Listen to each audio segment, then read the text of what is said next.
Welcome, everybody, to New York City for our live daily World Cup show, First Touch 26. I am David Goss, happy to be with you to talk through some massive results and big games from yesterday to help preview the day that is to come, to talk about some of the big soccer storylines around the world, and to do so with some great friends of mine. We have in studio now for the second straight day, we have Jordan Angeli with us, rocking a Colombia kit, which we are going to be talking a little bit more about. And alongside her is El Jefe, Matt Doyle, for the first time together. Yes. I always thought I was Profe, but I'll take El Jefe. You're kind of El Jefe. You're the one in the C-suite. But, Wow, okay. Bielsa, relax for a moment. Do you want to make a sad face and walk off camera now? No, I'm good. Okay. I have a happy face on today. Just making sure. As we do every single day, we will dig into all of the news. So we're going to talk through, of course, the massive games from yesterday. The big-time goal scorers who all keep playing on the same day showed up once again. And then we will look forward towards today, where we're going to learn a lot about these groups. Obviously, Portugal stumbled against DR Congo out the gate, so there's huge consternation around them and what their game will look like today. England going up against Ghana, a massive moment for the Ghanaian national team coming off their win against Panama. Croatia will try and reset their tournament as well, and then the party to close out the night. We saw Mexico City yellow. We know Guadalajara is going to be yellow. I think Colombia might be the all-time vibes team of the tournament. And they've got a really good chance to go deep in this tournament. So we'll talk about that to close out today. We'll also check in on some of the North American teams, obviously. For Canada, still dealing with the injury news around Ismaël Koné. But to start every show, normally I ask for your three big things. But I had a lot of big things today. So I'll just say them. And You'll you guys do the big can react. things. All right. Yeah. Jefe, okay? Yeah, Come there on. we That is go. an alpha move right Honestly, there to open the show. I would say more of a waiter serving you guys. okay. But Yeah. So kind of whatever, you. whatever, So whatever kind. you want to say. And to start out, one of the things about the 48-team World Cup is we really don't know a lot as much as we've played, right? We've played over 45 soccer games, and not a lot is locked into stone. And then at the end of this, not a lot will have happened is the reality. And with the third place team situation, pretty much every team stays in through their third game. So we won't know a lot. And because we've never seen it before, we don't know exactly like, oh, this is the threshold you have to hit. Like we're all saying 4 points you're in, 3 points you're probably in, depending on goal differential. Now you start to talk about 2 and 1 points.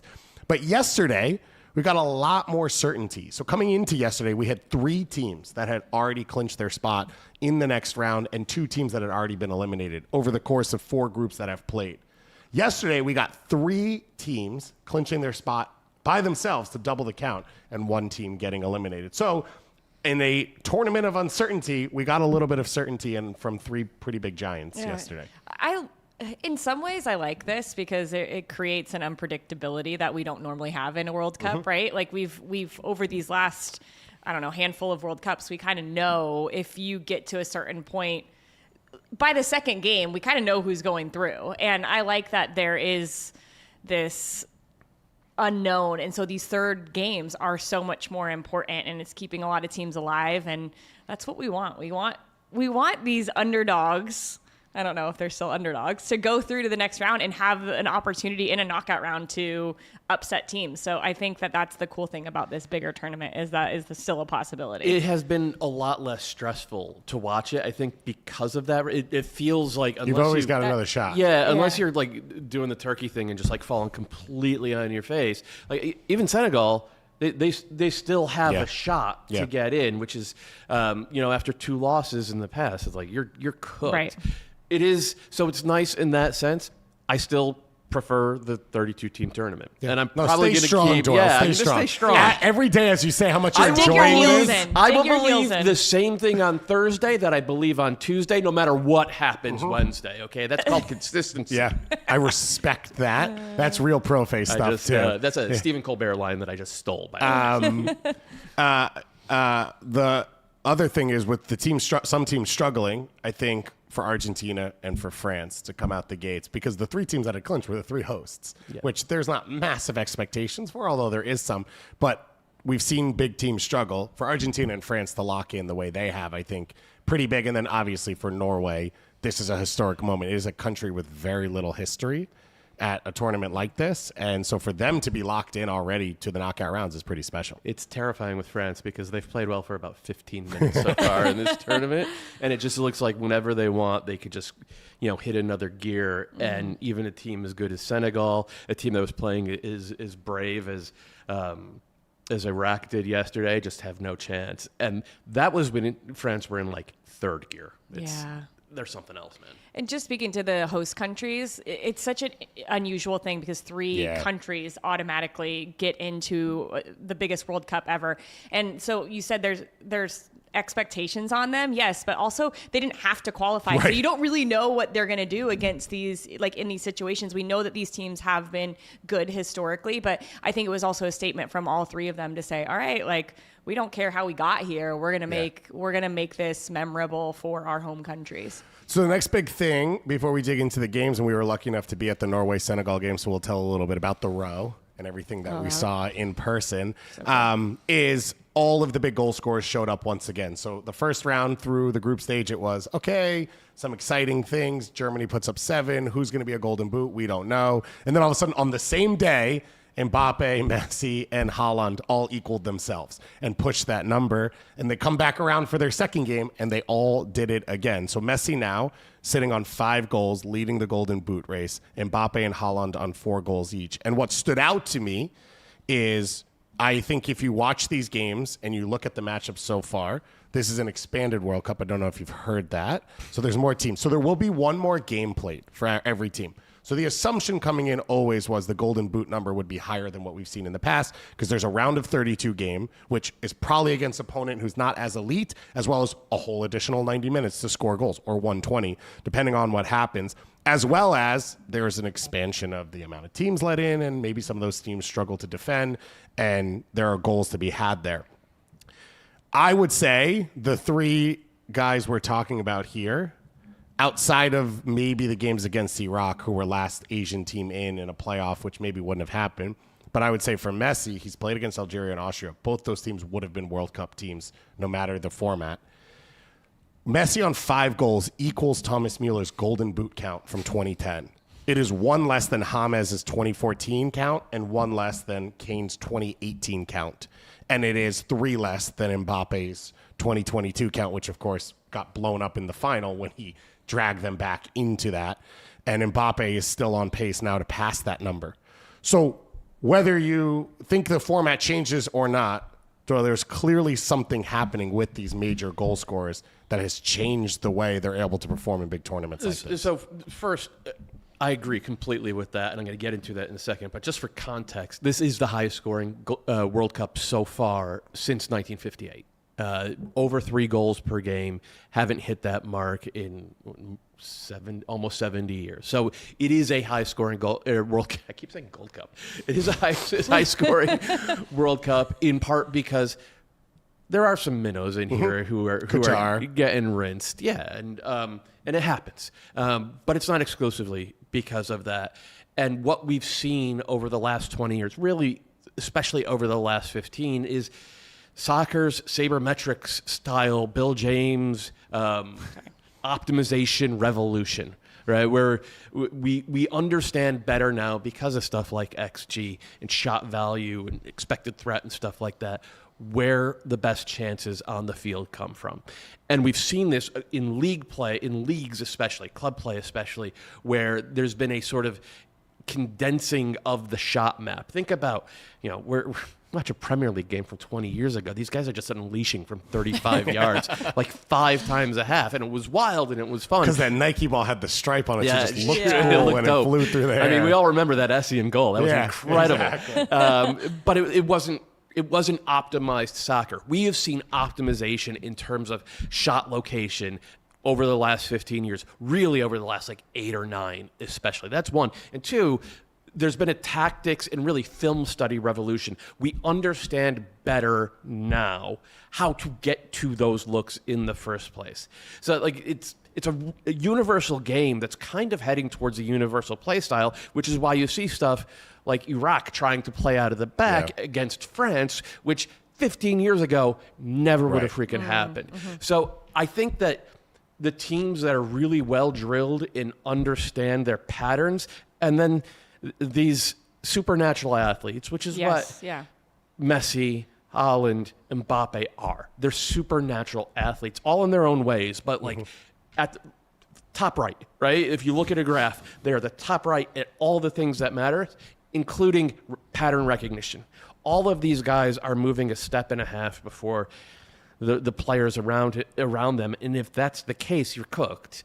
And so I think it kind of makes sense, and it's the logical extension of what was started really 20 years ago when Pep got his first job with Barcelona, because he was a soccer blogger before he was like he had the first tactics blog. I think it was the Guardian. He's lived a weird life during like the 2000. I don't remember. It was 2004 Euros. You could be the next Pep. I don't think so. He could be the last. I'm the Timu Pep. But Pep was the one who sort of put this in motion. Pep played in the Champions League. So there was a combination of things. I did not. I did not. He wasn't just a blogger. But he wrote about this stuff, and then he applied it. And, of course, he's been the most influential coach in the world over the last 20 years. But what the other interesting thing happening now is teams are better at defending it. So we're starting to see more shots from distance in addition to these really optimized patterns of play. The same thing just happened in the NBA, where suddenly in the playoffs, having a mid-range game matters again. So it's this push and pull that we've seen in other sports. It's just not as well documented in soccer because there aren't as many solid, concrete data points that everybody understands. Yeah. So we're at what? Messi has 5 goals right now. What do we think he's going to get to at the end of this tournament? I put the over/under at 9.5, and I hammer the over. I would say, I'd say double digits. I think multiple players finish. I mean, he clearly has to score every goal if Argentina is going to win. Which part of what I would say though is that was the case in 2014 and 2022. They were just 1-0 wins. They would grind to these 1-0 wins, which almost was the same case yesterday too. Yeah, fair. Although he missed the penalty. Yes. Which apparently he does fairly often. This is 3rd penalty miss in the World Cup. I wouldn't. No one's taking the ball from him, wouldn't play him. It's the one thing where he's like just average or like a little below average. Like he's never been a great penalty taker, which is why it was so dramatic 4 years ago in the final, especially given his history in PK shootouts. Yeah. But I think he was able to shake that one off yesterday pretty okay. It's going to be a special race. I think it's one that normally we have our graphics built out. We have the Golden Boot. I was like, we'll check in on that. And it just feels like every 2 days, it has to be something we talk about. We're doing pretty good on our drafts. I should have had you and McKelly just take the others and see if you could build a 5, but I didn't. And now it's probably too easy. Can I still take it? We could do a redraft for the knockout rounds. Oh, we could do a redraft for the knockout rounds. Are you struggling? Me? Is that why you want? I think Tom's the worst right now. He's the worst at everything. Yeah, that's fair. I feel pretty good about my team. I have Messi, so that helps. That makes everybody feel better. And some of my other guys are pretty good. All right, let's dig into the groups. Let's talk about. We're going to start with Argentina against Austria. So Group J action. Argentina has locked in first place in the group because they have the head-to-head tiebreaker over Austria and Algeria, which is the new way the tournament is set up. So Argentina confirmed in first. Jordan confirmed eliminated because they cannot jump over Algeria and Austria because they have a tie-breaking loss to both those teams. So Argentina facing off against Austria yesterday kind of felt, it was the game to win the group. Opening game of the day for Argentina, it becomes their 6th straight advancement to the knockout stages. And obviously Messi puts on a bit of a show, misses the penalty kick. Yeah. What did you make of sort of this performance from Argentina after the game you saw in person? Yeah, I think that this Argentina team, they can be a little bit, like you said, they were 1-0 games that they won in the last World Cup. It feels like that at times with this team where if Messi isn't unlocking them, how are they going to find that goal? But the first goal, yesterday we're sitting here and I'm saying, okay, this Austria team has to figure out the midfield and how they deal with those Messi meandering runs. And that first goal, I don't know what the Austrian midfielder was doing. He tracks him into the midfield. And then as the ball progresses down the left side, he just leaves It's amazing. Messi. He just we leaves talk about Messi. This every week. How do you just leave him? I don't know. And he's not even like out of reach because he's not sprinting yet. He's 5-6 yards in front of you. Yeah. Like just pick it up a little and track him into the box, and he doesn't get that easy shot on goal, in which it is easy for him. So I think more disappointed in Austria, because if they hold Argentina, they don't get that fairly early goal, then this game feels a little bit different. Maybe there's some frustration for this Argentinian side. We kind of have to see them figure out a way to break out and find a goal. But to me, this Argentina team is really curious to me, because they can be great, but it feels like a lot of the times it's just enough. Yeah. They don't go out there and blow teams out of the water in the way that you kind of expect, because they are Argentina. They are the defending champs. And their midfield is like boss. Like they should be able to pick apart a team pretty easily. Yeah. And I think they have that gear in them if they need it, but they don't necessarily feel like they want to show it all the time. It's not who they are as a team, and they haven't been that team since Scaloni took over, right? He made a conscious choice. God, I think before COVID, that's how long he's been in charge of this team. He made a conscious choice to be like, you know what, we're going to play in a mid-block, and we're going to force teams to track Messi in the open field. We're going to, it's almost always Lautaro leading the line up top, and he will attack the space, and then that stretches, and it creates those situations like the one where Messi got that goal. The guy who was not tracking him, by the way, Paul Warner. Yeah, he's a D-mid for PSV Eindhoven. Yeah. He's like a $25 million prospect with like top teams across the world. It's not like you couldn't even see Messi. He was right in front of him. He wasn't a starter until Baumgartner got hurt. Yeah. And he's the only young player on this team. Like, this is kind of an older roster. And he didn't start in the Jordan game. And he gets to start here. And it kind of just felt like... we obviously we cover Messi week to week. I live in Miami. And I think there's like two things that happen. Teams overplay, where they send three guys to Messi all the time, and they get broken because it's too much. And then the flip side is not to play normal. It's people go in this other direction of like, well, we don't want to overdo it. Yeah. Right? Like, the mental recognition has to be, he's the only guy who scores on pullbacks on the team. It is weird, though.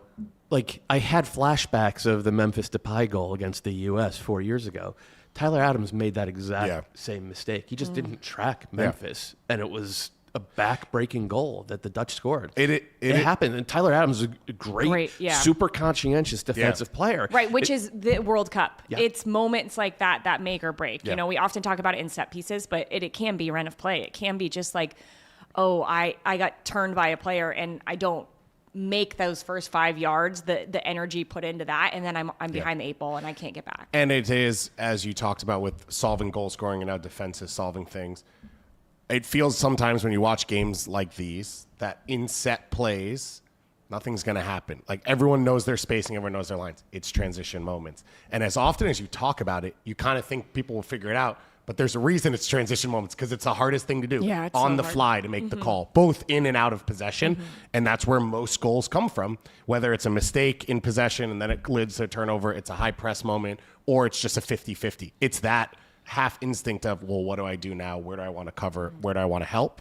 That people lose their players. So, a tough first start for Warner in this one. For Austria, they still have their opportunity going forward in this group. Obviously, it will now become like a playoff game against Algeria, because Algeria was able to take the 2-1 to come from behind victory against Jordan. I don't even know how you contextualize Jordan's World Cup experience. They were maybe the biggest minnow coming in. Most of their players play in the Jordanian league, which is not one of the more highly rated leagues. I mean, Olwan up top, who was one of their two big players who plays in a foreign league, plays in Iraq. Where Iraq's come to this tournament being like, our guys who play domestically are not good enough. And they've obviously got the one guy who plays in France. And they equalized in the first game against Austria. I thought for 25 minutes, it looked like they were going to win that game. And then they led through 65 minutes against Algeria. It's like everything you dreamed of, and yet you're the third team eliminated in the tournament. It's pretty tough. It is tough, but I think you just contextualize it as a massive success. Yeah. They came to the World Cup for the first time, and everybody, including idiots like this guy, thought that they were going to get drubbed, and they haven't looked out of place against two pretty good teams. Yeah. And maybe that changes against Argentina in the third game. Like we were just saying, they don't look like they blow anybody out. Like, I don't think anybody would be that surprised if it was 5-0. Right. But there's a lot to be proud of. You can see that this is another team where they play the same way that almost everybody else, like they're really trying to build from the back. They're trying to control parts of the pitch. They're using triangles to sort of build up the sideline and try to pull opposing central midfielders out and then play into, and it doesn't happen at the most elite level, but they clearly know the game well. And you could see that they're not here by accident, and they're probably going to be a problem in Asia, in that Asian Confederation going forward. I think that's been my favorite part about these types of teams. Is we've seen them, Cape Verde, these teams that we don't really have that much knowledge about come in and just be really brave. Like, I think that's one of the things I would say about Jordan is they've looked brave and courageous. You'd say that about yourself? Yeah. Well, yes. Can we get the idea up here, Derek? Jordan, brave, courageous. I do think that is why people are tuning into games like this, like Algeria, Jordan. Both the Jordan games, crowd and energy, and the elite. energy on the field have been electric. Yeah. They're both been late night games where you're like, I should go to sleep. My friend's texting me. He's like, I have a problem. It's 12:45, and I have to watch the end of this Jordan game. And I'm like, it's a great game. Both times. Which, like, don't you just... Those are the things that have made me so happy about this World Cup. Moments like that where people are like, I had a friend from high school who's like, I am in it. Like, I didn't expect to be watching all these games, and I can't stop watching. Yeah. I have Boston friends texting me, like, because the Scotland fans have left, like, who's next? What comes next? I'm like, it's not going to be exactly the same. If you have not, and you are listening to this, and you're like, I've got a little bit of time over the next few days. So at First Touch, on our First Touch podcast feed, we did an episode about every single country at the World Cup before the World Cup started. We talked a little bit about their World Cup chances, but most of it is about their soccer history, their soccer culture, their heroes, and everything. I think the one we did about Jordan is as interesting as any of the ones we did. The two teams that are the massive giants of the country represent two very different sides of the country. You have huge Palestinian refugee community. You have people who are Jordanian sort of like royalty supporters. And those are the two main clubs that battle for every single championship. And then the history of this team, which is very thin. Like you talked about being a factor in Asia. They've been to an Asian Cup semifinal over the last 8 years. That's it.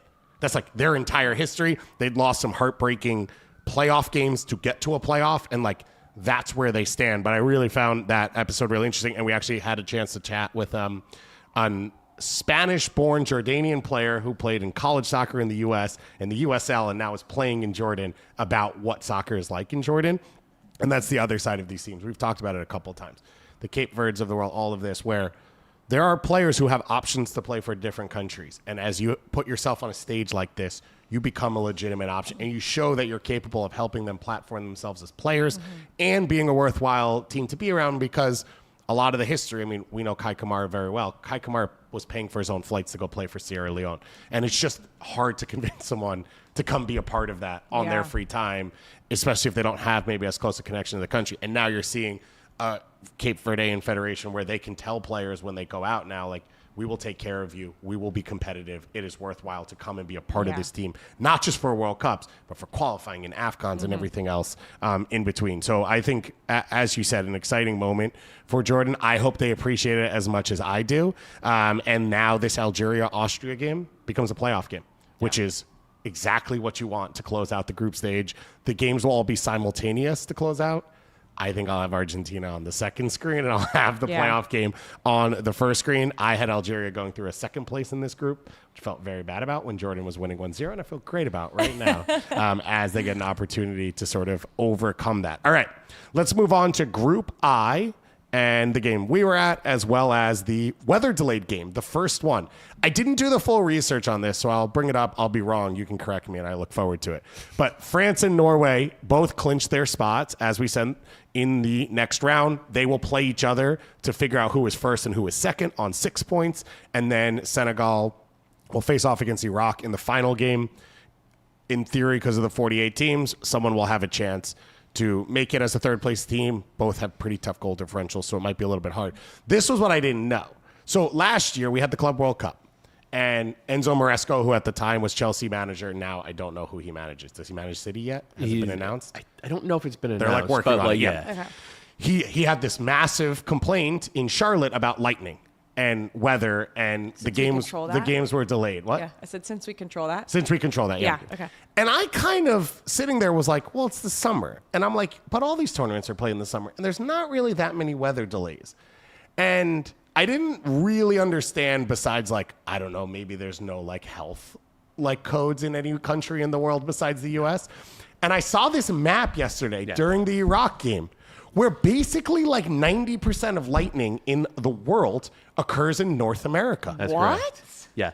And the rest You of the guys are world teaching doesn't. me a lot of things. The rest of the world basically doesn't have tornadoes. Yeah. That's like almost entirely in North Yeah, America. it's Southeast Asia Yeah. and us. Yeah.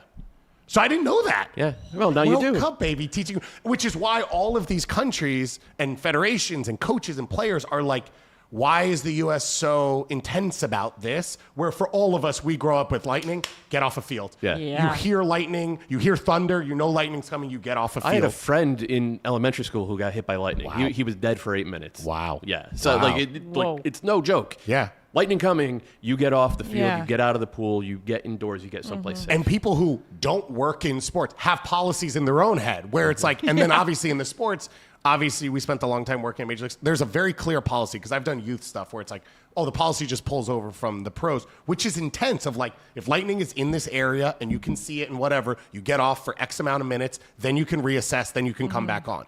And I had no idea why everyone around the world was The rest of complaining the so world, much the about rest of the this. world does not have weather, man. Like they do Learn not about lightning in Europe and It's a special Africa. place here.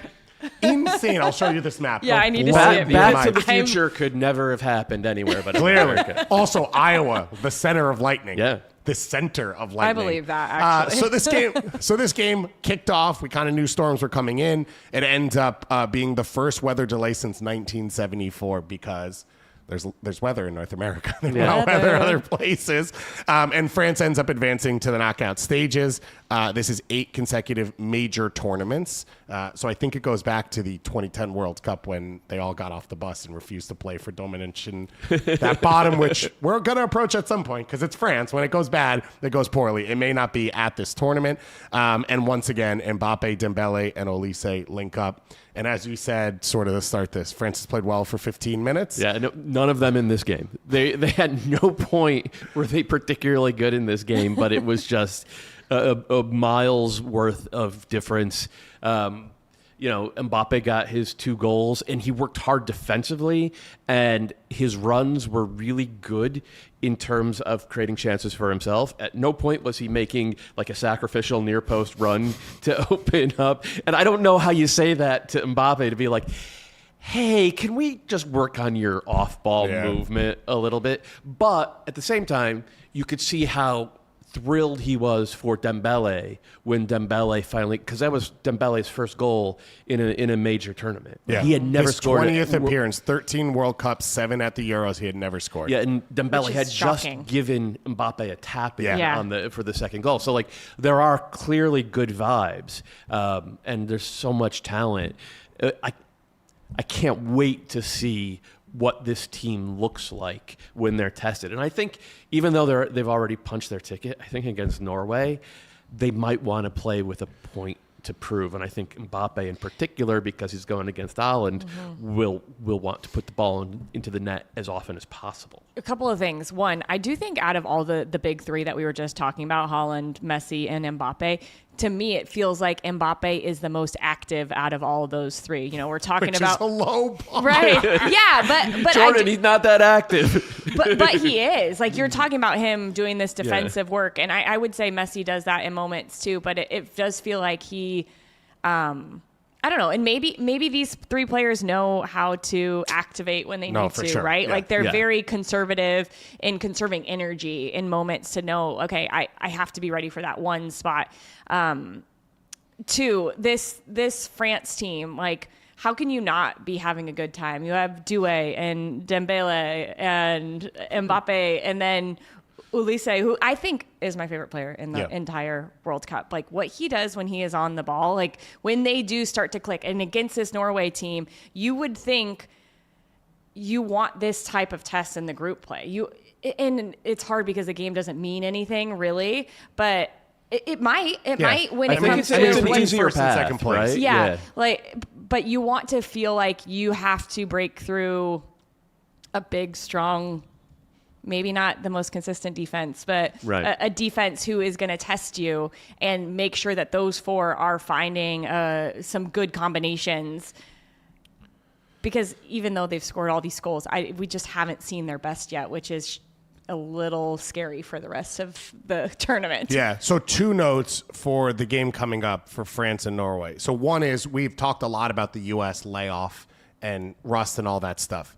For the later groups, there's less layoff because the knockouts start quicker on them. So they don't have as much time in between. So if you have the option to sit, you could, because in theory, so they played yesterday. They'll play the round of 32 on June 30th, both these teams. So it'll be 8 days in between rather than 11 days. And then it's July 7th or something? Whatever it becomes after that. Okay. The other thing to note is both of them are base camped up in the Northeast. The winner of the group will play in New Jersey and then would play in Philadelphia. After that, the runner-up of this group will go to Texas. And then after that, they would go to they would come back to the Northeast. So you add a little bit of travel if you don't win the group. Yeah. I know France is base camped in Boston at Bentley University. You suck.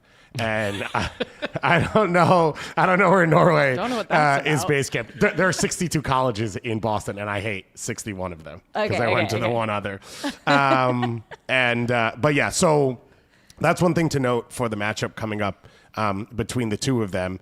Let's just jump over into that other game, Norway versus Senegal. And let's start here because you said it. We were in the building. I watched Haaland. He just walks. Yeah. It's amazing. It is. Watching Messi, it is amazing. And he's touches the ball 3 times, and it's almost an assist, and it's 2 goals. Yeah, the first half of this game, if the fans weren't the best part of the stadium the whole entire night, like in the first half, they absolutely were. The row, get out of here. I have a bone to pick about the stadium and the music because they ruined the first row, and it drove me insane. What was the hydration break? Oh, yeah, so you have to have Linkin Park on, of course. Yeah, weird choices on songs. Don't even get me started. Yeah, the song choices were interesting. Anywho, back to the game. The one time, it didn't even feel like Haaland touched the ball until that one buildup where he pulls himself away from the center backs, finds that little pocket of space, one touches it for the shot on goal. And besides that, in the first half, I don't have the exact stats, but I mean, how many times did he touch the ball? He's touched the ball like 40 8? times in the 2 games combined. Yeah. He's the lowest for a full 90 minutes. It's incredible. Of touches. But then once Norway finds themselves, and the whole first half, you could see like Senegal wanted to sit and break, right? Not sit too deep, but like utilize their speed in the break. But when Norway got the ball, it was that next transition that they had to be better in. And it was right off the bat in the second half. Like that was clearly what was spoken about at halftime. And they scored the goal right away from a quick transition moment. I think it was Odegaard who passed it to Haaland for the first goal? It was Holmgren Peterson on the first goal. Yeah. Oh, sorry, on the second goal. The second goal in the first second goal was in the Odegaard. second half. Yeah, Odegaard plays that really nice ball through, but it was the transition moment that they really needed in the first half. Yes, they were winning 1-0 at halftime, but it felt like a blasé game for what it could be between these two teams. Clearly, because it ended up 3-2. Yeah. I've been to 2 Senegal games now, so I feel very strongly about this team, and I'm very disappointed. Yeah. The biggest disappointment is we felt strengths of this team was they were a group. They have been together now for 6 years. They've been through battles. They've been through AFCON finals. They've been through unknown AFCON final events. And at the international level where teams don't know each other that well and they're not that cohesive, this felt like a group that was deep enough and talented enough, but also was going to be a team. I've watched them for 2 games, and there looks like there's no cohesion. You see it especially in possession. There is no off-ball movements. There is no quick ball movement when they have possession. When it's even, they don't know where they want to create chances. When they have possession behind, it felt like the game didn't matter. They didn't rush. They don't rush throw-ins. They don't play balls quickly. They don't adjust. Like, nothing made sense from this team. It is massively frustrating. If Senegal is able to beat Iraq by enough and sneak through, I would be shocked if they go any further. And I don't know if the AFCON experience was so intense and heavy and everything around it that was just it for this group and they don't have any more in it. it's clear Mane is incapable of many of the things he used to be capable of. But you watch Mohamed Salah play inside for Egypt in the last game, and you see the advantages of a player with a soccer IQ like that and experience like that, what he can bring if you adjust to him a little bit. And then obviously Mbappé's been coming off the bench. He scored the goal against France. He plays bright. He plays energetic. He was good. Sarr looks out of position even with the goals he scored because he wants to be inside scoring goals. And Nicky Jackson can't finish his chances. But now 180 minutes watching this team in person, it just looks like a team playing in a friendly, not playing in a World Cup. We always assume that a good result in your previous major tournament, and AFCON is a major tournament, automatically means, they're going to spin it forward into the next tournament. And the truth is, as often as not, that there's a letdown. That you just won a cup. The way they won the cup in January in AFCON was so dramatic and so emotional. I think it's just hard to bounce back. And we see it at a club level all the time. Yeah. Like Barcelona won something, I forget which cup it was, back in January, and then had their worst 2 weeks of the season after that. I don't want to say it always happens, but it often happens like that. And I'm wondering if that's the case for the Senegal team. But also, Pop Chaw started messing around with the lineup in the friendlies right before the tournament. Yeah, went 5 in the back against the U.S., cut a guy because he played poorly in a formation, never played it before. Got drilled in that game, went scoreless against a, frankly, pretty bad Saudi Arabian side. Yeah. And this was a team that had 0 losses in their previous 15 games. Yeah, they had gone and beat point. England last year as the first African team to win in England. Like, they had put together, I think it was 21 straight months. So he Jurgen Klinsmanned it a little bit, in my opinion. And look, maybe stuff was already broken. Yeah. Through 2 games, they have looked like a team that is a little bit spiritually broken. And then the big one, in the middle of the second half, Koné Koulibaly subbed off. And not to say he didn't deserve it. He was terrible. He's been bad. I just games. looked. I have FOTMob up. His rating is 3.7. He's as you watch. I've never seen one that low. I tweeted it out last night. This guy 36 months ago was one of the very best center backs in the entire world, and he could not stay on the field. And one of the issues that in this group is I think he thinks he has to make plays. So he steps out of the back line, and he's had multiple moments where he's gotten caught in possession and hurt his team trying to do more than he has to. And then the other side of this, which is I think Father Time has reached him and Mane. So then he doesn't have the recovery speed. He can't win the tackles he used to. Part of that might be AFCON, which is it's now 12 months where they've played high-intensity soccer the entire time, where other people aren't coming off a winter where they played a must-win tournament, and then there's no layoff to this tournament, and it may just be a little bit too much for their bodies, or it might be age catching up to them. But it is consistent where it's like he steps in as the attacking line comes up, he steps in and he wants to hit a killer ball and it's not there, so then he takes an extra touch to set it up, and it's like, just rotate the ball. Let's move a little bit. You don't have to be the playmaker. And all of that's been really, really tough to watch. By the way, I called him Koné Koulibaly, who of course was the referee who robbed Mo Edu of a goal. Nice. Back in I had 2010. no idea what you were saying. Kalidou Koulibaly. Erling Haaland is the 6th player to score multiple goals in each of his first 2 World Cup appearances. He is the 2nd in 50 years. So Harry Kane did it in 2018. And then it's like all Hungarian players from the 1930s and 50s when they were really good at soccer and won every game by 7. And that's the territory he's in. Now, my feeling from 2 games, and I think we'll learn a lot more from the France game, which Haaland said they'll lose because France is a better team already, which I respect. He's also so funny. Yes. One is, I think we're looking at Neymar Brazil is one example. I'm trying to think of other ones. There are a few other ones where it's like, I think we're going to, maybe Gareth Bale in Wales. We're going to spend 10 years where Haaland's always going to look happier on Norway than he does on City. He's going to win 25 trophies, and his biggest smiles are going to be like when him and Odegaard are palling around. He clearly loves this. Like, they did the drum, they did the row after. He's stoked about all of it. He is a fantastic player. He does nothing besides score goals, which is the most important thing. Odegaard does not look like himself. He has not since the injury. He didn't in the Champions League final. I don't think there's enough chance creation in this team. It really falls on Nusa. I don't understand how Bob still isn't starting, but then they won both games. Don't let Andres hear you. No, they won both games, so yeah, I know. Did you see him last night? And then No. honors. No, was floating around. Yeah, he was floating on cloud 9 the entire time. Busy pillaging a monastery or something. And defensively, this team does not look elite. I would be surprised if they went into a game against one of the bigger teams, but we'll learn a bit about France. And they're able to win. How pedestrian the Senegal team looked, and it felt like at the end of the game they could have tied the game. For sure. Yeah. And that's a team who didn't feel like they were in it for a large majority. Now you're going to go play against France, who at 35% has been still crushing team. Yeah. So it feels a little...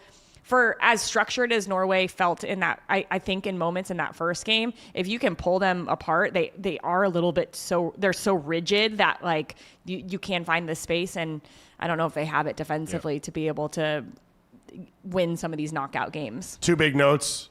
Julian Ryerson off in the first half with an injury. Big difference maker at Dortmund. Also, again, chance creation from the wide areas for crosses for Haaland. And Edouard Mendy went off in the second half with an injury after the 3rd goal. And so for Senegal going into the next game, you assume he'll be unavailable in goal for this team. All right, let's move into our North American update before we preview the day, presented by soccer.com. Carry the crest as you represent your team this summer. You'll find the widest selection of World Cup gear at soccer.com. Get a free Goal Club membership with the purchase of any World Cup jersey using code KICKBACK. As a reminder, Goal Club is the longest running and largest soccer loyalty program in the country, providing members with a lifetime of savings and rewards on their favorite soccer gear. You can go there to get your USMNT, your L-Tree, and your Canada jerseys as needed, as all 3 have already clinched their spot in the knockout rounds. Or, like Jordan, you can go and get your Colombia kit or anything else that they have helped kit us out with for this tournament. We've got a whole wall of kits right here. Some of them did you get this? Are quite beautiful. I did not. Yeah, so thank you for pointing that out, Jordan. Sorry. Just cut that. Yeah, or we could say we did. We like to talk about the 3 host teams here, and I was with a Canada fan yesterday from Montreal, and I thought it was interesting he mentioned this to me because I've been thinking about it. Ismaël Koné, of course, we saw the injury in the first game, or in the second game. The broken leg. We saw Moise Bombito go to the hospital after him. Jesse Marsh sort of made a comment where he said, I've never seen the injured guy be the one who's sort of like calming everyone else down. These images came out from training, I believe, yesterday for Canada, where one of the First Nations groups in the area brought kids to training. They all wrote number 8s on the back of their white T-shirts. The Voyagers are printing out 8s to hold up in the stadium. It's a terrible moment that happened, but it does feel like a spark moment culturally for a team that hasn't had a lot ever, but especially in this World Cup. I think so, and I think that's a sign of a healthy culture, is that you find the silver lining even when something that is frankly a tragedy occurs. And I just hope that in the long run, Ismaël Koné is able to come back and be the player that we all saw him starting to develop into. Not starting to develop into, sells it short. He had developed into a fantastic player, and Canada are worse off for not having him for the rest of this tournament. At the same time, it's sports, man. Like, injuries happen, and good coaches and good teams can use them, even when it happens to a star, as the type of fuel to lead to a run. And this Canada team is frankly, they're capable of having a run. They do feel like a really unified group. And, you know, there's been a lot of talk about Jesse Marsh coaching this team, but it does feel like this is kind of the type of leader that you want in these moments. A guy that's been through really difficult challenges in his own career as a player to say, all right, we can either get disappointed in this, or we can use this to fortify our group and bring us together. And it does feel like this group is going to do that. And we've seen it so many times in the World Cup. I spoke about it yesterday, about the United States playing well on home soil. It felt like Australia 2023 in the Women's World Cup. That's how this U.S. team feels. For this Canadian team, we've seen tragedies happen and teams go on really big runs. Like, this is weird, but I think of like the Astros after the hurricane happened, or Japan's national team after the tsunami. Like, when bad things happen, teams like find a way to be the positive, and like this could be a moment where they could be the positive for Canada and Koné, and it could be the moment that we look back on and say, hey, this really brought this group together in a way that wouldn't have happened. And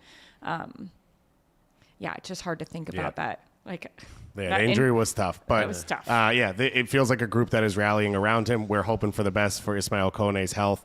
Cannot wait to see him on the soccer field again. Yeah. I was at his first playoff game for Montreal. He not only did he play incredible, watching him sign autographs after the game, it was very clear his friends had run into kids in the crowd. They were bringing them forward because he was still a kid. He was 20 or 21. What year was that? It would have been 2021 or 2022. Yeah, it was Nance's last year. Yeah. And he was standing on the sideline at Stade Saputo after the game finished, and he did an interview, and again, a kid, incredible interview, did interviews in both languages, French and English. And then Kai Kamara was sort of helping him along. And as he's walking off, his friend was yelled something that clearly they know each other. He comes over and they just started bringing little kids forward to be they wanted your autograph. And he just signed everything. That's cool. And he's from that community. He got to debut at that community. And I think representing Canada was a really big deal for him. And then you see the connection in that in the game, Nathan Saliba holds up his jersey, right? That doesn't happen. Yeah. That's something that happens later on because you've thought about it and you plan for it. And it's just for this team, it was the thing they had to do. And Saliba, of course, is from Montreal as well, came through the Montreal Academy, as multiple players of this team have. And Canada is a mosaic. There are people from different backgrounds and different provinces and different cities. And it's really cool to see it all come together, right? Dane St. Clair, a Toronto guy, runs the jersey out. Saliba, a Montreal guy, holds it up. And I think that's really, really special. And I think this game's going to be cool against Switzerland. It's going to be a big one. So make sure if you want to go support Canada, you could buy a Koné jersey, you could buy a Johnny David jersey, whatever, or one without a name. You could go to soccer.com to get that. Let's dig into today's games, and let's start with Portugal against Uzbekistan at 1 p.m. Eastern time. Someone in the chat immediately when we started the stream today said, today I feel Uzbek. And that is going to be probably one of the big upsets everyone is hoping for. Ghana's probably on that list as well. I know there's a lot of DR Congo fans now out there in the world, but the game starts. The first game, 1 o'clock, and that one, of course, is in Houston. As you take a look at the group, DR Congo and Portugal, the 1-1 draw in that first game. Colombia able to push forward, make it a 3-1 game in the end against Uzbekistan. But I think overall, a solid debut for Uzbekistan. They did not look out of their depths. They have a very clear way that they want to play, and they were able to equalize at a point. Doyle, there's going to be one conversation many people are going to start today with or have today, and it's going to be about a guy who's played 450 times internationally and plays up top for Portugal. There is frustration, there's angst, there's consternation. And that's just Bruno Fernandes. What do you want to see from Portugal? What do you look at as this game I want happens? to see Cristiano Ronaldo on the bench, and it's up to Roberto Martinez to actually do his job and get the best team out there. And I know that there is not a slam dunk replacement for him. Obviously, Gonzalo Ramos has been up and down, both for club and country. But Ronaldo, I thought, actively made the team worse on both sides of the ball in that opener. And there's just not much argument at this point in his career that he should be anything more than a late game attacking sub when you're throwing the kitchen sink in and there's not any tactical considerations. Now, this team is so good that they will probably win anyway. I wouldn't be surprised if their second game looked much like Spain's bounce back second game after a disappointing result. Their midfield is probably the second best midfield in the world. They have multiple wingers who are amongst the most talented and dangerous in the world. They have an excellent defense. Their left back is maybe the best left back in the world. Yeah. Just go on down the list. They have plenty to win, whether Ronaldo's out there or not. We are not going to, I should call him Cristiano is out there or not.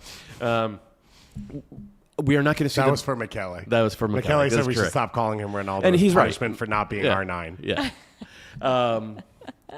And the real CR7 is obviously Christian Roldan. But we're not going to see the best version of Portugal until this guy is not in the starting lineup. I'm just reading, gone 10 consecutive major tournament games without scoring. Yeah. And you're talking about a player who has that in him. And sometimes your job as a coach is just to figure out how to, poke the bear a little bit. And maybe maybe it's starting him on the bench and saying, all right, you're not starting for this team, so come on and make a difference. And he can, this is why we talk so much about him, because he could do it from either one. Like, he could start the game and score 3 goals. He could. Yeah. Or he could come off the bench. But, like, how are you as a manager getting the most out of your players? And it does feel like maybe that's the role he has to play in this World Cup. And can you try it now in this group stage game, coming off the bench, to try to see if that is what, I don't know, gets him at least on the scoreboard? Because you haven't scored in 10 games in a row.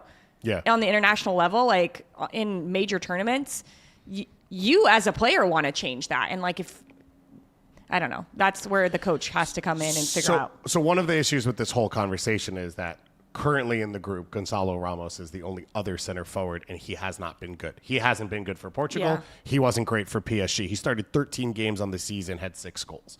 And that's where this is one of those tough things. I think we saw it with roster stuff as well, where it's like sometimes things happen, like Ronaldo continuing to start, that's frustrating, but no one has made it obvious that it can't happen. And I think my hope would be if someone had come through and they were the next guy. It's shocking that nobody in Portugal has been other person. That's the part that I think it feels like Portugal is one of these countries where it's like we produce a type of player, right? We have ball possession center mids. We have crafty floating wingers. wide attackers who are going to come in. Ronaldo turned himself into a center forward because he obviously came through as that wide player. And this is, I mean, Pauletta's not walking through that door. Like, you need a new guy to come there. And that's the part What about Toluca legend Paulinho? There you go. There's one. Yeah. They should have dipped into their Liga MX a little bit more. And that's one of the things I think that's frustrating about all of this is you could play someone out of position there and you probably end up in some of the same problems, but why not try something new for sure? Yeah. And give someone an opportunity to just hold that position and see what they can bring you. But for Portugal, the frustrating part, I think, is for all the talent they have, this just becomes everything. Yeah. It just sucks all the air out of everything. It becomes a frustration. It becomes an obsession. And yeah, if they played well, no one would be able to talk about it, but they haven't. And he gets sucked into the Messi convo, and it's like they're not the same player anymore. They're not in the same situations. People are trying to compare, well, can Portugal provide more support the way Argentina does for Messi? He's not. They're not the same guy. Like, they're not connected anymore. And it just becomes this cultural thing, which is he's the biggest player in the country's history. He's the biggest person in the country's history outside of, I don't know, 1540 something, some explorer. I'm actually listening to a podcast about it right now. And I think that's where it just feels endless with this group. For Uzbekistan, as I said, I thought they settled pretty well in that opening game. And they also have a little bit of a formula from what DRC did, and try and keep guys out of the channels, try and force a lot of the play outside of the box, let them shoot from distance, which they won't. And they're going to continue to frustrate themselves over and over and over again. And that's going to give this Uzbekistan group a chance to get through. Let's go to the last game of the day to stick in Group K, and let's talk Colombia versus DR Congo. So that one's at 10 p.m. Eastern time in Guadalajara. It is going to be electric. Oh, yeah. We have our friend Andy Deosa, who's on the ground. He sent us some videos from the Mexico City game. He sent us videos from Guadalajara over the last few days. The party is on. I slightly misspoke. So last time I said you've got a lot of Colombia fans coming up to Mexico. There's a huge Colombian population in the U.S. And someone mentioned there's a massive Colombian population in Mexico already. Yeah. So it's a fusion. All three armies are meeting at the same point, ready to charge. And I would assume DR Congo will be a little bit outmatched, although they did play their World Cup playoff in Guadalajara originally. So they have a little bit of experience there. Before we dig into the game, though, we're going to go back to soccer.com for a little bit. And don't forget, you can go to soccer.com to get your beautiful kits for the tournament, the widest selection of World Cup products for free shipping on orders over $49. And Colombia is one of those teams that they know how to put together a kit. So I put together 4 or 5 all time. Okay. I have this one on the list, the one you are wearing. This one's good. I think it's fantastic. And if you're going to go off your original colors, where it's not like, oh, yellow, iconic, all of that, then I think it's one of those that makes it worthwhile because it is a great kit. So, Derek, if you throw me up here, and I understand I caught you on the last minute there. That's my boy Derek, always reacting. So soccer.com has a throwback 1990 Adidas kit. I want that with the shorts. You remember those shorts with the 3 big giant stripes on them? They were like the same as the side stripe? Yeah. Yes. So it fits all like, the way through. Not silk, but they had that silky look to them. Yeah. Those shorts were the best. I need some of those. And this one, $100 if you go, $109 if you go to soccer.com right now. I would wear this forever. Oh, yeah. This is awesome. And Colombia's had a lot of stuff recently. So if you remember a little bit back, they did this Centennial kit because it was the 100-year anniversary. Wait, that was their kit? That was 2 years ago. That's cool. Yeah. It looks just like a So tee. they wore this for 2 years. If you go to Colombia, or You, if you got the Slim Fit page open, Dave. Listen, diet starts tomorrow. If you go to Colombia or if you go to a Colombian polling station in the U.S., which happened like 3 weeks ago, everyone wears this exact kit. It is like the national jersey, and I think it is like a huge point of pride, and obviously the national team has ascended to a place. So I had this one in my list as well. It's still available to buy new. And then I had to go back to 94, and you just got to search Valderrama. But there's a collar, a blue collar with the yellow kit. I think this is an iconic look for sure. Yeah, because it's the texture in it as well. So it's different from the 1991, which I appreciate, but it is also like a How really... do you guys feel about collars? I love them. I think that is the best. I It's love a a must. collar. Yeah. I love a collar on a kit. This is me just being me. This is my childhood, which is I used to go to Columbia games, and they were one of the Lotto teams. I don't even know if Lotto Is that yours? exists. Are you selling it on eBay? Yeah, no, not at all. But like they were one of the teams, so they were not the only ones who wore this. But I like the chest plate crest. I like it in the middle. It feels Always? Or on this kit? I think most national team uniforms, it feels like you're like carrying your country forward. I think it has a strong look. And then I loved the stripes and everything else around that one. As I said, I would put the current one there. This is Reebok that they had right before that one in pretty cool. 2001. And then, as I said, I would put the current jersey in there, which I don't know if I kept up. I did. Which is this blue kit. I have one as well. I guess I could have worn it, but then we kind of would have been like weird teammate things. Yeah, 2v1. Yeah, exactly. Bring Try it. and stop us. What are you doing over there? But I would say if you haven't bought a kit for the World Cup yet, I think if you buy the current Colombian yellow, you're always going to be happy because you'll fit in. You'll be in a seas of yellow as you go to games. If not, if you're looking for one, neon yellow with this blue, it is really sharp.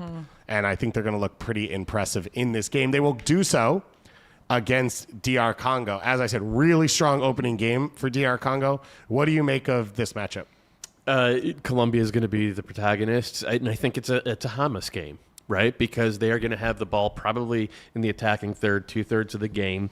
And when you do that, you need your number 10 to make magic. And God love Colombia. They're one of the teams that still plays with an honest-to-God classic Valderrama style number 10. And they have to, right? we didn't get to see, they really do, but we didn't get to see much of Hamas doing his thing in MLS with Minnesota United, but the one game he started, he was incredible.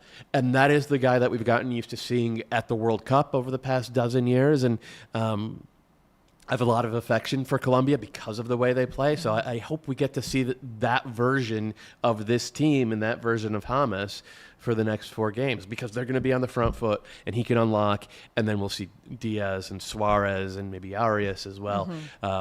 And suddenly when that happens, they're hitting you from all angles and it's spectacular. Yeah. But they need those players like Diaz, Suarez, Arias to be brave and to create set pieces, right? Because that's where Hamas has made his name, and those are the moments I think that we think about first when we think about him is these set piece goals that he's scored in the World Cup to make his name known in the world. So if it's challenging with this Congo team because they will be super compact, but you have to go at players. Like you have to be willing to put yourself in situations where you know you're going to get hacked. But go after it, draw the foul, try to get a set piece so James can get into that spot and hopefully provide us with a glass. So we got to see some of those here. And you know the center backs for Colombia are going to be a huge option on those set pieces on the other side of things. I will say I thought in that Portugal game, I thought Yohan Wissa was really special for DR Congo. He's not getting a lot of touches. You saw his frustration at moments where he kind of thought they were going to play out into him. They turned it over and he's yelling, but I thought he should have earned a red card against the Portugal team. I thought he had multiple moments where he broke out and he did enough where he progressed play, but was able to time it in a way where he's letting runners catch up and create opportunities. And I know there's a lot of fans of Newcastle who are like, where's this guy been? But sometimes that's the way it works and you elevate for when you have the responsibility on your shoulders for your national country, team. yeah. And I think DR Congo will be so confident coming out of that result that they'll believe that they can come into here and play the soccer that they want to play and hang in there. And for all the talent of what you talked about, this is a Colombia team that when it goes bad, it can go bad quickly internally. I don't think it will with this team. Okay. I don't, and I think partially that is because you're a Nestor guy? Well, I'm a Luis Diaz guy. Yeah. And I think that in a lot of ways, I talked about James because James is going to be the key to unlocking things. But Luis Diaz, make no mistake, is the best player on this team. And teams tend to take on the personality of their best player.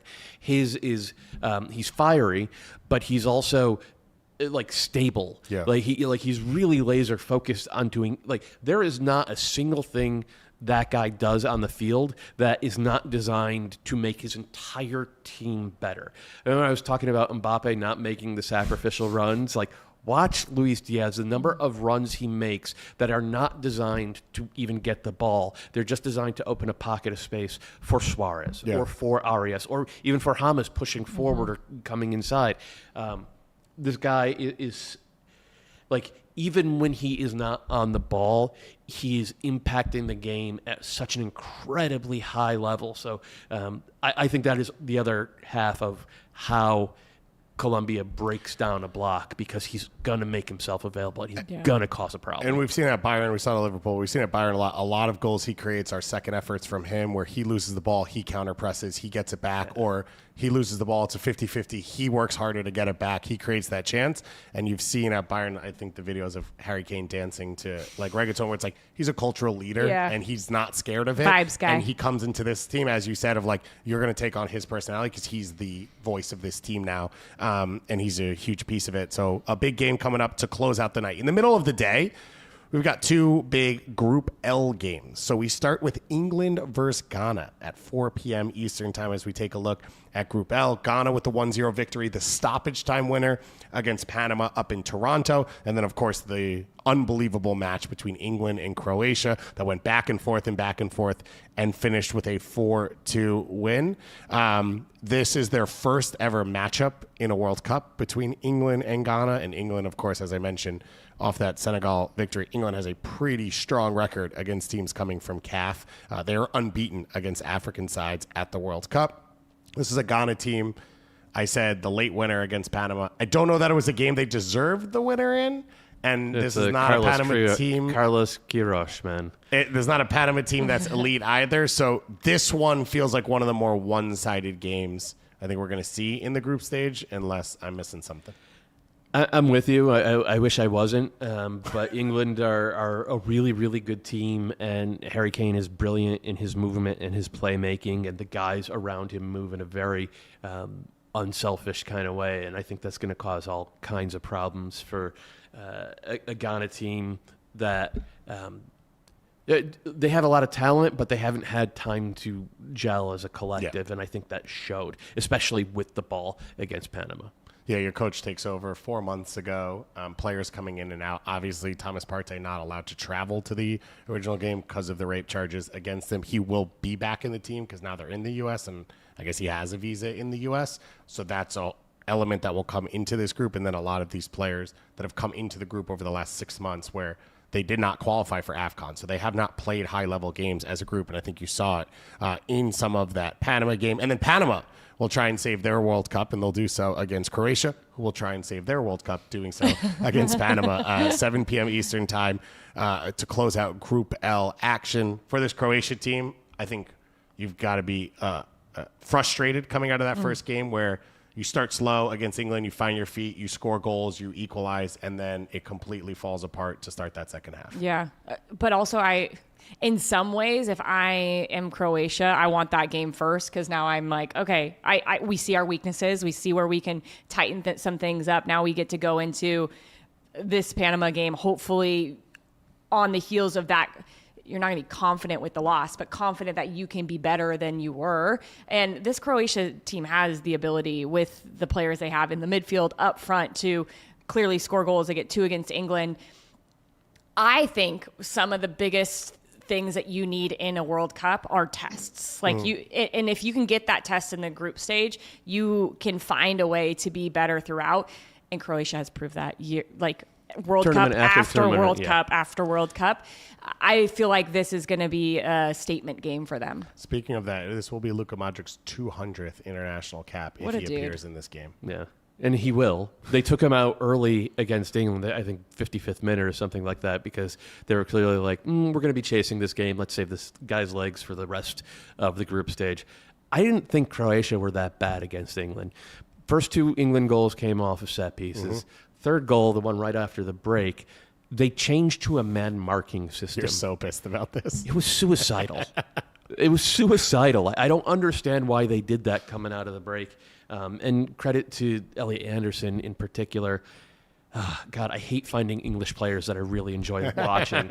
But he immediately identified it and punished Croatia for it. They're not going to make that mistake again. I would be shocked. And then they're not the Croatia team of the past couple of tournaments, but they're really, really good. Panama are going to have to defend for their lives a lot of this. I just hope we get to see Coco Carrasquilla. We will not. Is that confirmed? Thomas Christensen's quote yesterday was, "It's a shame not to have Coco with us for such an important match. We've shown that the group is ready to compete. We know Croatia will come hungry and ambitious to us." Coco Carrasquilla is the best player on this Panamanian team. He also, similar to what we talked about, Luis Diaz, embodies this team. Good technically, but tenacious, covers a lot of ground. He is not a superstar, but he is the best player in this group, and he makes a lot of it knit together and makes a lot of it go. Injured for Pumas in the, I believe it was the Ligia final, first leg, and hasn't been able to play since. Christensen was more coy going into the Ghana game than this one. The Ghana game, he was like, oh, who knows? This feels more confirmed, and so unfortunately, it feels like we won't see the best player for Panama. And I think we saw the issues in the attack without him speeding up play, being a connector, being a late runner. They just were missing a piece against that Ghana team, and it's only going to get harder. The big thing is he absorbs the pressure that a team can put on you in central midfield is finite, right? There's only so much pressure you can get. And Coco absorbs more than his fair share, right? He takes on more of that pressure because he's so good on the ball and so aware 360 degrees that then he opens up so much more time and space for the rest of that midfield. And that has it's an amplifying effect, and it doesn't, it scales kind of exponentially. If you take a guy who's only 80% as good, but you give him 10% more space, suddenly he's 120% as good. Without that, they just didn't have any way of creating the types of overloads that then lead to pullbacks, that lead to chances inside the box. And now, Croatia's better than Ghana. Well, so that's the one thing, though. The flip side is game states will be a little bit different because the Ghana goal comes from Panama's trying to knock down the door to get the goal. Panama had 62% possession against Ghana. Yeah. So I'd be surprised if that happened again. Yeah. So there will be, whether it's Jose Luis Rodriguez or Joel Barcenas, they'll get a couple more transition opportunities when Panama picks up the ball. But to Doyle's point, they're not really going to come through playing into central midfield and then launching. It's going to be long balls out of the back immediately that those guys are going to be isolated. What if they don't score the first goal? And that's if they get a situation like that and they don't capitalize and they go behind, I think the game probably is over. Yeah. I have said this a couple times. Big problem. I'm putting this out there. I think if you're an Ecuador fan, you should be paying attention because I think Thomas Christensen should be the next Ecuador national team manager. So here's a chance to watch him and his team work because he is a guy who has solved problems for national teams and helped them believe that they can get to the next level. He's done it at Panama. I think he could do it in CONMEBOL. If you're a Paraguay national team fan, if you're a Uruguay national team fan, if you're a Chilean national team fan, although it sounds like not because you'll be watching Ecuador games to see Sebastian Becerra, who will come over and coach your team, you should probably watch this team because I think Thomas Christensen could be special. You know it's serious when he looks straight at the camera. I know he says, I'm talking to you. Right there. I'm talking to you. I am speaking in English to Spanish-speaking federations so that they know exactly where I stand on this. There's a Colombian restaurant right by my house, and I went down to it. It was really good, and it was during the Ecuador game, and it was loaded with the most depressed Ecuador fans, and the Colombian waiters and bartenders, the biggest shit-eating grins. They weren't saying anything, but they were floating. I'm going to go down there tonight for the Colombia game. We're going to have that grin on tomorrow when we get back. It is going to be a fun one. We're excited to have Jordan stay in studio with us for the week. We'll have Michele Giannone join. We've got some guests coming up who are going to be joining us in person as well as remote. We are all sending our best wishes to Valère, who struggled through watching his team lose 3-0 in a lightning storm. But I did see a very nice volunteer at the Lincoln Financial Field, gave him a poncho. Philadelphia Stadium. You can call it whatever you want. Valère, I'd say in the future, check the weather in advance and maybe grab a poncho before you get to the stadium, but I'm glad someone was able to help you out. Doyle, of course, will be back. We have our USMNT Turkey preview show that's going to be coming out later this afternoon on the SoccerWise feeds, so make sure to go check that out. We'll be live every single day. Huge thanks to the two of you. Huge thanks to Derek. Thank you to Steve, to Mate, to Evan, to Ben, everyone else involved. Big shout out to Katie, who's in studio with us for the week, which we're really excited about. And as always, no thank you to Connor. We appreciate you, all of you listening, and we'll talk to you again very, very soon.